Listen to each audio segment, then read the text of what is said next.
આ પપ્પા રિઝલ્ટ આવી ગયું, પાસ થઈ ગયું, હવે હું કોલેજમાં આવી છું, એટલે મારે નવો મોબાઈલ લેવો છે. હા ભાઈ હા હવે પપ્પા એક કામ કરજે, નવો મોબાઈલ લ્યો ને ઈ મને આપી દેજો ને મારો જૂનો મોબાઈલ ઈ વાપરશે. આ ના ભાઈ ના પપ્પા, એવી વાત નહીં ખોટી. અહીંયા જૂના ચોપડા, જૂના કપડા, જૂની સાયકલ, જૂના બૂટ વાપરી આપણે થાકી ગયો હું. મારે મોબાઈલ તો નવો જ જોઈ લે. હા કયો મોબાઈલ લેવાનો તારે? એ તો હું પપ્પાને શાંતિથી કહી દઈશ પપ્પા તમને, હો. અમુક માણસની મને નજર બહુ લાગી જાય. લે પપ્પા આને મોબાઈલ ગમે એ લઈ દ્યો, પણ સિમ કાર્ડ રહ્યું ને વી નું જ લઈ દેજો, કારણ કે વી વાળા 6 મહિનામાં 1 લાખ ટાવર લગાવે, એટલે વિડિયો કોલ કરશો ને એટલે મસ્ત ક્લિયરિટી આવશે. 1 લાખ ટાવર? અને ભાઈની વાહે એક અહીંયા કોઈ ઊભું છે ની ખબર પડી જાય છે. હા તો સિમ કાર્ડ અને વી નું લઈ દઈશું. તું મારી ક્યાં પંચાયત કરે? તું રાતે મળ્યો હતી કોની જોડે વાત કરતી?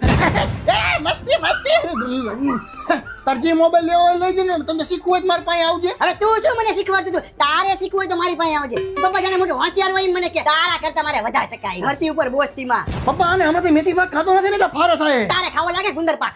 એ શાંતિ રાખો ને તમે બે. હવે પપ્પા આનો રોજનો ખર્ચો તો મને નથી લાગતું કે હું મોટો થતા સુધી મારા માટે કઈ રહેવા દે. મને